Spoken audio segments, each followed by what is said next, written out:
Assalamualaikum warahmatullahi wabarakatuh. Alhamdulillahi rabbil alamin. Wassalatu wassalamu ala sayyidina wa habibina wa nuri qulubina wa maulana Muhammadin wa ala alihi wa sahbihi ajma'in, amma ba'd. Fa'imin, fa'imat, rahimakumullah.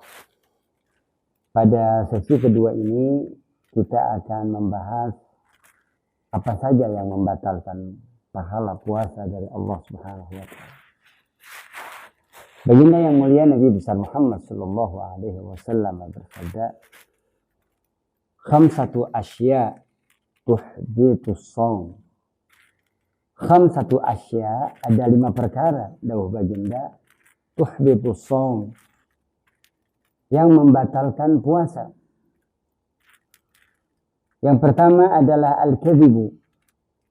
Yang kedua adalah al-ghaibatu. Yang ketiga adalah an-namimatu. Yang keempat adalah al-yaminul ghamus. Dan yang kelima adalah an-nadhru bisyahwat. 5 perkara ini, shaimin, shaimat, yang ketika kita melaksanakan ibadah puasa harus terus kita perhatikan. Agar puasa kita betul-betul diterima oleh Allah dan bermakna tentunya. Dari 5 hal yang membatalkan puasa itu, pertama adalah al-kadzib. Berbohong. Berbohong ini benar-benar tidak saja ketika kita berpuasa. Di luar bulan puasa ketika kita melaksanakan ibadah puasa, artinya di luar bulan suci Ramadan, saja kita tidak boleh berbohong. Apalagi di dalam bulan suci Ramadan, di saat kita berpuasa pula, maka berbohong hendaknya wajib kita hindarkan. Yang kedua adalah al-ghibah. Al-ghibah itu adalah menggunjing, membicarakan kejelekan orang lain. Fa'imin, fa'iman, membahas kejelekan orang lain di belakang orang yang bersangkutan tidaklah akan bermanfaat apa-apa kecuali hanya akan mendatangkan mudarat bagi orang yang melakukannya. Berapa waktu yang dihabiskan oleh orang-orang yang membahas kejelekan orang lain, maka kejelekan orang lain itu tidaklah akan berubah. Kecuali hanyalah akan menambah dosa bagi yang membicarakannya. Apalagi orang yang melakukan ghaibah atau membicarakan kejelekan orang lain itu sedang berpuasa di bulan suci Ramadan. Hanya akan membuat puasanya menjadi sia-sia saja.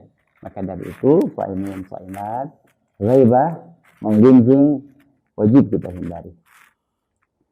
Dan tentu ini semua adalah latihan untuk bagaimana agar kebiasaan tidak melakukan gunjingan atau hibah ini bisa terus kita miliki hingga akhir hayat kita, tidak hanya di bulan suci Ramadan. Kemudian yang ketiga adalah an-namimah. An-namimah ini adalah mengadu domba.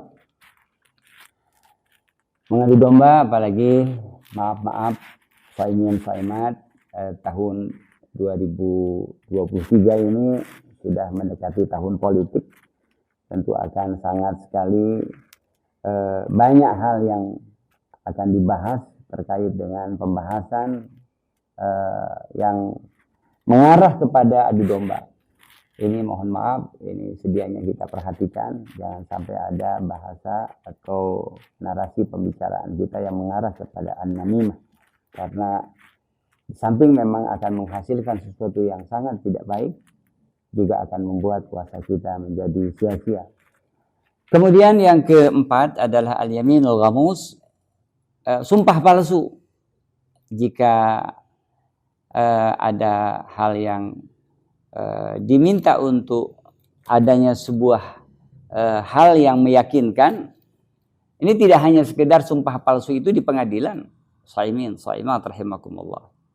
Tapi zaman sekarang ini orang kadang-kadang dengan mudahnya bersumpah. Sehingga trust, kepercayaan masyarakat di lingkungan itu sudah mulai berkurang. Sehingga ada saja kata-kata yang keluar daripada muatan-muatan yang berupa sumpah. Mohon maaf, contoh seperti demi Allah lah, dan sumpah, dan lain sebagainya. Ini kalau sampai betul-betul dia lakukan hanya untuk menguatkan apa yang disampaikannya, padahal tidak, ini masuk ke dalam yaminul ghamus, artinya sumpah palsu, dan ini tidak akan membuat puasa kita diterima oleh Allah Subhanahu wa taala. Dan yang terakhir adalah an-nadhru bisyahwat. Memandang lawan jenis kita dengan syahwat, dengan hawa nafsu. Ini sudah barang tentu akan berkembang kemana-mana yang membuat puasa kita tidak diterima oleh Allah Subhanahu wa taala. Demikian fa'imin fa'imat pada hari kedua, hal-hal yang membatalkan puasa ini saya haturkan kepada shaimin shaimat. Jangan sampai seperti yang disabdakan oleh baginda Nabi, kam min shaimin laisa lahu min siyamihi illa al-ju' wal 'atas. Berapa banyak orang yang berpuasa tetapi puasanya sia-sia, tidak diterima oleh Allah Subhanahu wa taala, melainkan dengan puasanya itu hanyalah dia dapatkan lapar dan haus saja. Shaimin shaimat, demikian yang dapat saya sampaikan, semoga bermanfaat. Di sesi kedua ini mari kita akhiri dengan doa. Bismillahirrahmanirrahim. Alhamdulillahirabbil alamin. Allahumma shalli ala sayyidina Muhammad wa ala ali sayyidina Muhammad. Allahumma qarribni fihi ila maradatik wa jannibni fihi min sakhatik wa nakimatika wa wafiqni fihi liqira'ati ayatika birahmatika ya arhamar rahimin. Sallallahu alaihi sayyidina Muhammadin wa ala alihi wa sahbihi wasallam. Alhamdulillahirabbil alamin. Assalamualaikum warahmatullahi wabarakatuh.